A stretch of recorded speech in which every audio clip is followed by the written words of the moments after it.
Si te pidiera definir el objetivo de un arma en batalla, estoy seguro que la mayoría diría algo como para eliminar al enemigo. Esta no es una definición inexacta, pero tampoco es completa. Como una vez escribió el escritor George R. Martin, el miedo corta más profundo que las espadas, y los líderes militares a lo largo de la historia han sido muy conscientes de este hecho. Como resultado, la efectividad de un arma a menudo se ha juzgado no solo por su eficacia para matar al enemigo, sino por el nivel de miedo que pueden infundir en los supervivientes, y cómo ese miedo puede propagarse entre un ejército enemigo. Históricamente, se ha dado mucha importancia a hacer que las armas parezcan feroces, pero en el último siglo de guerra ha habido un creciente aprecio por el uso del sonido como arma. Este aprecio proviene de más de 100 años de guerra inspirada en la industria, donde la tecnología ha producido una serie de armas, cada una con sus propios sonidos únicos que, junto con su letalidad, han dado lugar a una serie de armas que infunden terror en aquellos que las han enfrentado. En este episodio de Guerras del Mundo vamos a explorar los sonidos de 4 de estas armas aterradoras de la Segunda Guerra Mundial y examinar su impacto en el campo de batalla y en la guerra en general.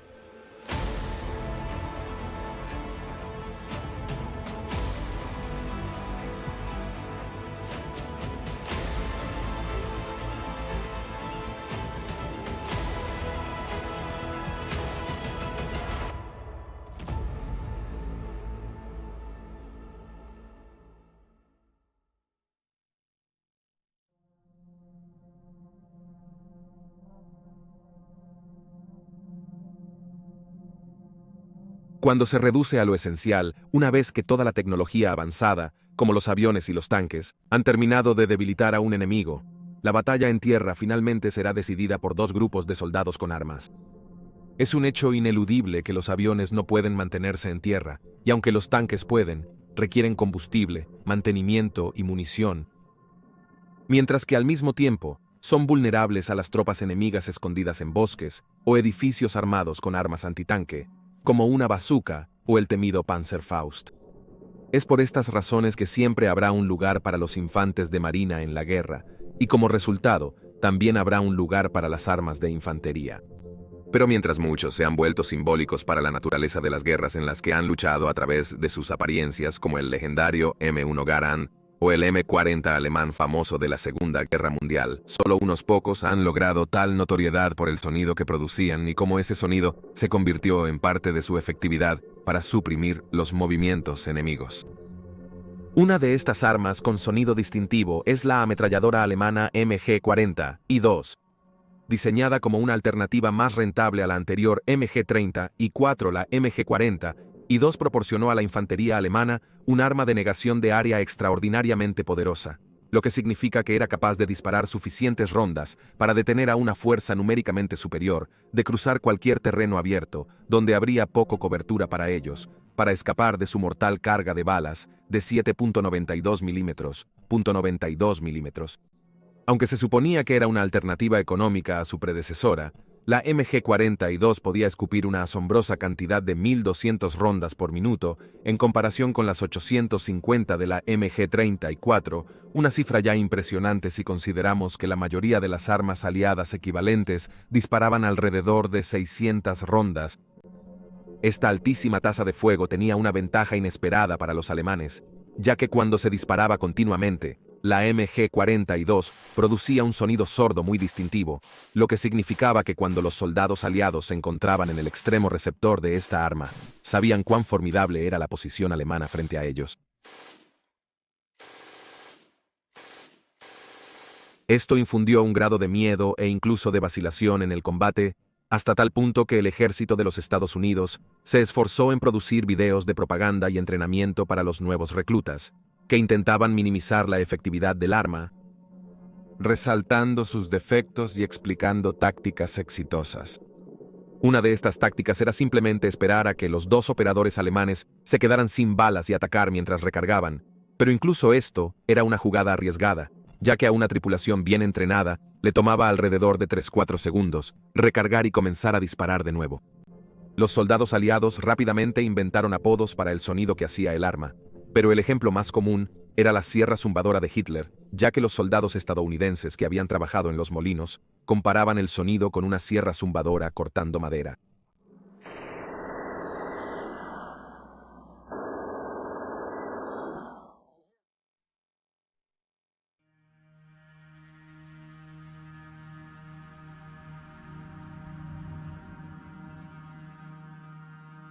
Durante la Primera Guerra Mundial, los generales del ejército imperial ruso se referían a la artillería como el dios de la guerra, ya que podía desatar devastación desde los cielos, no solo destruyendo formaciones de tropas enemigas, sino que en muchos casos literalmente remodelando el terreno en el que se libraban las batallas.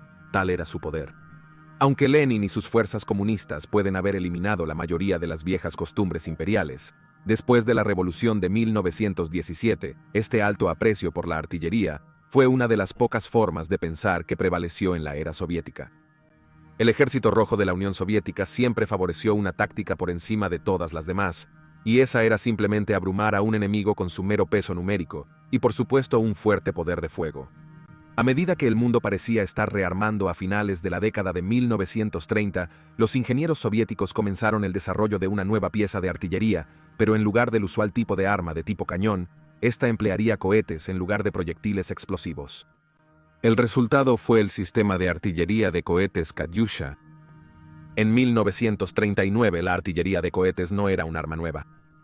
El linaje de las armas, como la Katyusha, se puede rastrear hasta la antigua República Popular China, pero nunca realmente habían visto una adopción a gran escala por las potencias industriales de Europa y América del Norte, quienes preferían la artillería de tipo cañón, principalmente porque hasta los años 30 no se contaba con la química necesaria para hacer armas efectivas. La Katyusha, por otro lado, y otras similares, ahora comenzaban a competir con la artillería convencional y ofrecían algunas ventajas notables. Por un lado, el lanzador era extremadamente barato, simple de construir, y podía montarse en cualquier número de vehículos que ya se estaban produciendo con poco esfuerzo. Esto tenía la ventaja añadida de que era muy móvil, pudiendo reubicarse rápidamente después de disparar su salva completa, lo que dificultaba que el ejército alemán disparara una contrabarrage de proyectiles de artillería. Los cohetes Katyusha podían entregar una mortal carga explosiva en un área objetivo grande, y podían devastar formaciones de tropas o tanques por igual con gran eficiencia. Pero había dos inconvenientes notables. Primero, los cohetes fueron menos precisos que los proyectiles de artillería, siendo realmente efectivos solo al atacar áreas grandes como terrenos de preparación o líneas defensivas. En segundo lugar, recargar una salva completa tardaba más que con las armas de artillería. Sin embargo, para los soviéticos, las ventajas superaban con creces las desventajas, y se produjeron más de 100.000 vehículos. Para los soldados alemanes, el sonido de la Katyusha cuando se disparaba y luego volaba por el cielo, se convirtió en la banda sonora de su miseria en el frente oriental. Le pusieron el apodo de órgano de Stalin en referencia a los lanzadores que se parecían a un órgano de iglesia, y se traumatizaron por el aullido distintivo de los cohetes mientras se dirigían a sus objetivos. Las tropas alemanas, acurrucadas en sus trincheras, se veían obligadas a escuchar la terrible canción de la Katyusha antes de que el suelo temblara con una explosión al aterrizar, todo el tiempo preguntándose si la próxima caería sobre ellos. Sería suficiente para aterrar incluso a los soldados más endurecidos de las SS.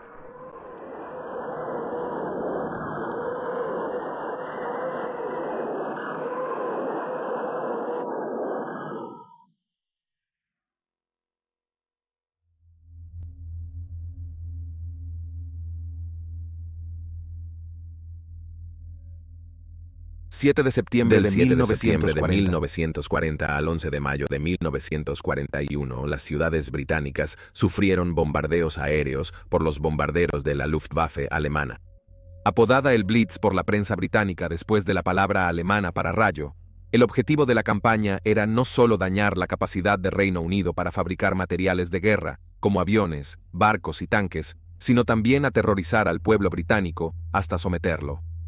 La cúpula nazi esperaba que tales tácticas de terror llevaran al pueblo británico a exigir la rendición, aunque solo fuera para poner fin a los bombardeos. Sin embargo, en este aspecto, fracasó, ya que lo único que el pueblo británico exigía a sus líderes era que los bombarderos británicos tomaran venganza contra las ciudades alemanas, algo a lo que la cúpula británica parecía más que dispuesta a acceder. Después de mayo de 1941, Hitler reubicó sus flotas de bombarderos hacia el este para enfrentarse a la Unión Soviética, pero nunca renunció a la idea de aterrorizar a los británicos hasta someterlos, y recurrió a sus científicos para producir nuevas y aún más aterradoras armas maravillosas o herramientas milagrosas para tal fin. Uno de los frutos de esta campaña impulsada por la tecnología fue la bomba voladora Bu-1.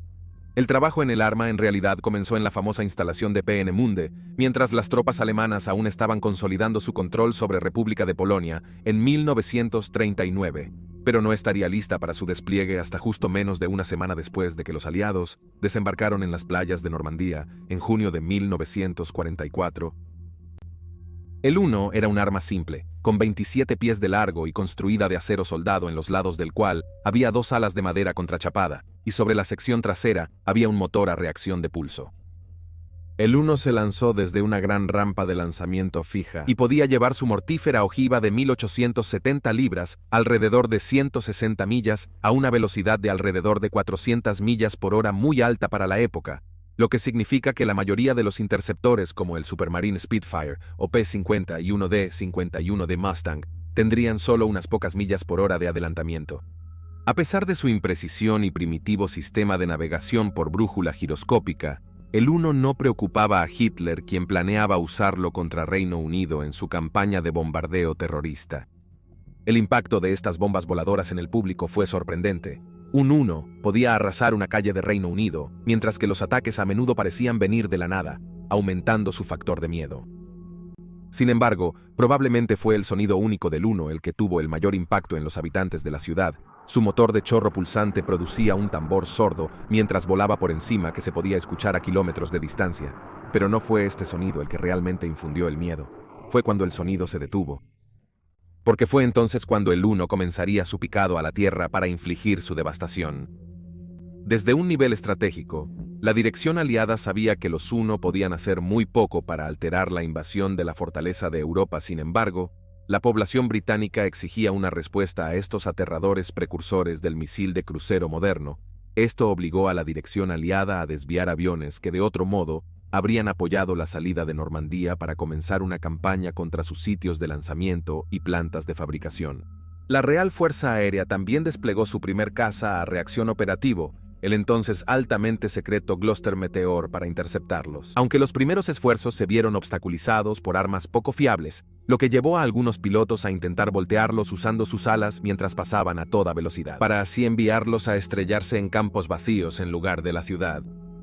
No obstante, fue la marcha aliada por Europa la que finalizó el reinado de terror del 1 tras la captura de los sitios de lanzamiento por las tropas aliadas y la imposibilidad del 1 para alcanzar Reino Unido.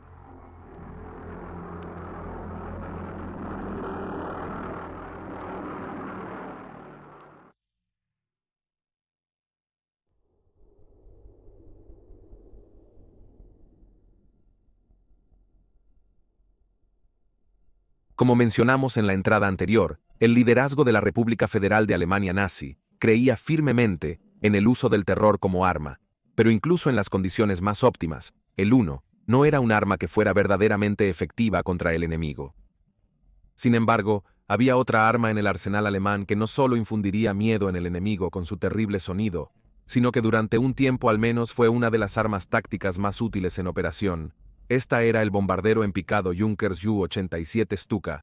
Durante el rearme de República Federal de Alemania en los años 30, los líderes militares nazis consideraban los aviones principalmente como soporte para el ejército en batalla. Los veían priorizar aviones de corto alcance que pudieran apoyar a las fuerzas terrestres y protegerlas del ataque aéreo enemigo. Uno de los aviones que surgió en este periodo fue el Junkers Ju-87, que fue uno de un número cada vez mayor de aviones en todo el mundo, optimizados para el bombardeo en picado, que en ese momento era la única forma verdaderamente precisa para que un avión bombardeara objetivos tan pequeños como tanques, puentes o barcos. Con sus distintivas alas en forma de gaviota invertida, presentaba un perfil amenazador incluso cuando estaba en el suelo. A menudo se le comparaba con un buitre al acecho de presas fáciles para cazar. Durante la invasión de República de Polonia y luego en el Blitzkrieg en el oeste, los pilotos de caza alemanes reinaron supremos, permitiendo a los pilotos del Stuka atacar objetivos a voluntad. Su precisión por sí sola era lo suficientemente aterradora para los soldados aliados mientras zumbaban en el cielo, antes de comenzar su picado mortal, pero el alto mando alemán quería capitalizar el miedo que este ave de presa podía infundir, por lo que se les ocurrió un plan novedoso. Instalaron una sirena en las alas que aullaría fuertemente mientras el avión se lanzaba sobre su objetivo. La sirena se conocía como la trompeta de Jericó, En referencia a la historia bíblica de las murallas de Jericó, cayendo después del prolongado toque de trompetas por el enemigo atacante. El propósito de esto era aterrorizar a las tropas enemigas que escucharían el sonido y huirían sabiendo que el Stuka estaba a punto de destruir sus vehículos. O además dejar a las tropas aturdidas con tal conmoción después del ataque que eventualmente desertarían en lugar de enfrentarse nuevamente a los Stukas. La instalación de las sirenas tuvo una consecuencia desafortunada para la aeronave. Sin embargo, ya que redujo la ya lenta velocidad del Stuka en hasta 20 millas por hora, haciéndolos más fáciles de interceptar por los cazas enemigos. Pero en los primeros días de guerra, la supremacía aérea casi total de la Luftwaffe no era gran preocupación. Así, el Stuka pudo trazar un camino de terror a través de Europa Oriental y Occidental, los Balcanes y el norte de África. Pero no iba a durar. La suerte de la Luftwaffe empezó a cambiar conforme avanzaba la guerra. Los aliados pronto comenzaron a producir versiones más avanzadas de cazas como el Mustang estadounidense, el Spitfire británico y el Yak 9 soviético, algunos de los cuales eran casi el doble de rápidos que el Stuka. Aún peor para los pilotos alemanes, los aliados disfrutaban de una enorme ventaja numérica. La formación aliada había avanzado tanto que incluso los nuevos pilotos amenazaban a los experimentados nazis. A fines de 1944 los aliados dominaban los cielos de Europa. Aún así, los pilotos de Stuka seguían siendo enviados a lugares donde eran atacados por cazas aliados de alto rendimiento. Los pilotos de caza alemanes que los habían protegido en las primeras etapas de la guerra ahora luchaban por protegerse a sí mismos, y mucho menos a los bombarderos en picado, y uno por uno caían del cielo. Durante este periodo, un piloto alemán comentaría que cada vez que cerraba su cabina, sentía como si estuviera cerrando la tapa de su propio ataúd. Para los pilotos de Stuka, su guerra de terror había dado un giro completo. Mientras que los hombres en el suelo una vez temieron el terrible grito de batalla, ahora los pilotos de Stuka temían el impresionante zumbido de un cielo lleno de aviones aliados, y casi no tenían defensa contra ellos.